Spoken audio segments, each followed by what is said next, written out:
Tafsir Al-Azhar Quran Surat Al-Ma'idah ayat 93 bagian ke-5.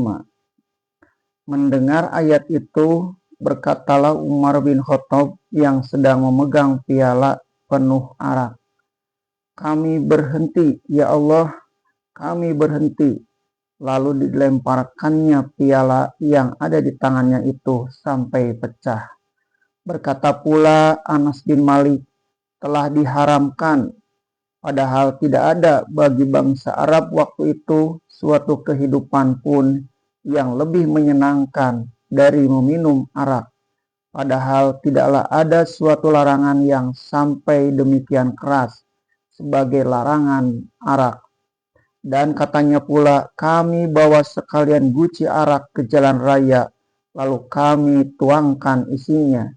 Ada pula kawan kami yang menghancurkan gucinya dan ada yang mencucinya dengan tanah dan air."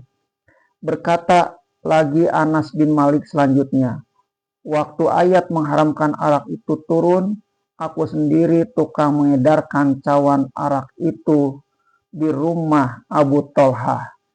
Yang diminum ialah arak dari perahan bisr dan kurma.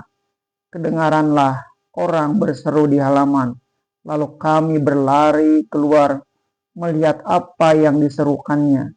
Rupanya penyeru itu menyerukan, 'Wahai kawan-kawan, arak mulai hari ini telah diharamkan.' Dia meneruskan pemakluman itu di seluruh lorong-lorong Madinah. Kemudian berkatalah Abu Thalhah kepadaku, 'Keluar, lekas, tuangkanlah ia.' Kutuangkanlah seluruhnya." Sambung Anas bin Malik pula, "Konon ada seorang kawan ketika hendak minum arak, sudah hampir tercecah pinggir cawan ke bibirnya. Tiba-tiba ada kawan lain masuk, lalu dibacanya ayat yang mengharamkan itu. Maka terlepaslah cawan itu dari tangannya dan tidaklah sampai menyinggung bibirnya. Dan sejak itu tidaklah setetes pun arak menyinggung bibirnya lagi untuk selama-lamanya." Sekian berita dari Anas bin Malik. Semua riwayat ini dan ada lagi riwayat lain tentang kejadian itu tertulis dalam kitab Nihayatul Arab. Setelah itu, kalau masih ada yang kedapatan minum, mereka memukulnya dengan terompah atau dengan pelepah kurma atau dengan tongkat. Lalu mereka mengadakan hukuman pukul 40 kali. Kemudian mereka adakan peraturan, siapa yang meminum arak didera dengan cemeti 80 kali. Sebagai akibatnya, berhentilah orang Arab meminum arak untuk selamanya.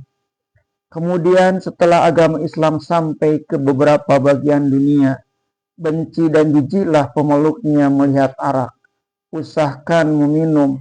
Pada masa ini dapat engkau lihat, walaupun telah mundur pelajaran Islam, berjuta-juta anak Adam di dunia ini menjauhi arak dengan tidak perlu ada undang-undang yang melarang atau ancaman hukuman.